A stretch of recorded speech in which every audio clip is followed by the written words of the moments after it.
عبداللہ بن عمر رضی اللہ تعالیٰ عنہ روایت کرتے ہیں کہ رسول اللہ صلی اللہ علیہ وسلم نے فرمایا کہ درختوں میں سے ایک درخت ایسا ہے جس کے پتے کبھی نہیں جھڑتے اور اس کی مثال مسلمان جیسی ہے، مجھے بتلاؤ وہ کیا درخت ہے؟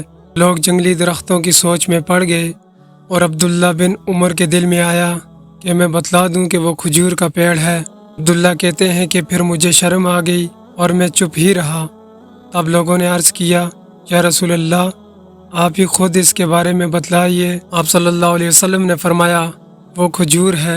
عبداللہ کہتے ہیں کہ میرے جی میں جو بات تھی وہ میں نے اپنے والد عمر رضی اللہ تعالیٰ عنہ کو بتلائی۔ وہ کہنے لگے کہ اگر تو اس وقت کہہ دیتا تو میرے لیے ایسے قیمتی سرمایہ سے زیادہ محبوب ہوتا۔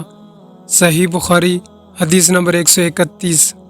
حضرت علی رضی اللہ تعالیٰ عنہ کہتے ہیں، میں ایسا شخص تھا جسے جریان کی شکایت تھی، تو میں نے اپنے شاگرد مقداد کو حکم دیا کہ وہ رسول اللہ صلی اللہ علیہ وسلم سے دریافت کریں، تو انہوں نے آپ صلی اللہ علیہ وسلم سے اس بارے میں پوچھا۔ آپ صلی اللہ علیہ وسلم نے فرمایا کہ اس مرض میں غسل نہیں ہے، ہاں وضو فرض ہے۔ صحیح بخاری حدیث نمبر 132۔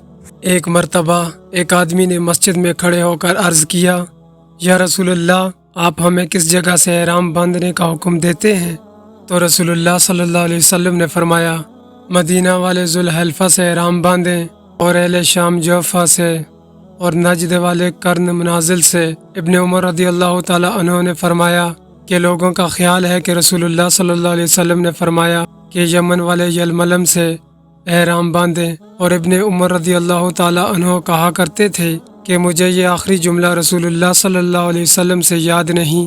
صحیح بخاری حدیث نمبر 133۔